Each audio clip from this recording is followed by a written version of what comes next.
இந்த விசித்திரமான சிற்பத்தை பாருங்க. இங்க என்ன நடக்குது? ரெண்டு பேர் ஒருத்தருக்கு ஒருத்தர் அம்பு விடுற மாதிரி சண்டை போடுறாங்க. அந்த சண்டைய எல்லாரும் சுத்தி நின்னு பார்த்துக்கிட்டு இருக்காங்க. ஆனா நடுவுல ஒரு வித்தியாசமான உயிரினம் இருக்கு. அது என்ன அனிமல்? ஒரு காட்டு பன்னி. அது என்ன பண்ணுது? மனிதர்களை தாக்குது. அந்த மனிதர்கள் நசுங்குற மாதிரி கூட காட்டப்பட்டிருக்காங்க. இதுக்கு பின்னாடி என்ன கதைன்னு எக்ஸ்பிளைன் பண்ண முடியுமா?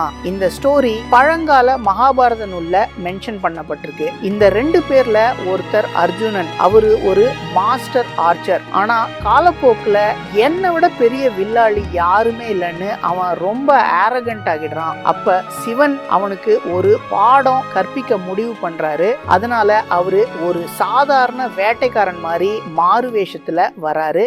அர்ஜுனனும் சிவனும் ஒரே காட்டு பண்ணிக்கு அம்பு விடுறாங்க. உடனே அது என் வேட்டைன்னு ரெண்டு பேரும் கிளைம் பண்ண ஆரம்பிச்சு சண்டை போடுறாங்க. ஆனா அர்ஜுனன் அந்த வேட்டைக்காரனுக்கு முன்னாடி சமாளிக்க முடியாம தடுமாறுறான். ஆனா சிவன் அர்ஜுனாவை டிஸ்ட்ராய் பண்ணல, அவனோட அகந்தையை மட்டும் டிஸ்ட்ராய் பண்றாரு. இந்த ஃபார்முக்கு கிராத்தான்னு பேர். ஆனா மேல பாருங்க, அந்த முனிவர்கள் யாரு, எத்தனை முனிவர்கள் நிக்கிறாங்கன்னு கவுண்ட் பண்ணினா இந்த கேள்விக்கான ஆன்சர் உங்களுக்கே கிடைக்கும்.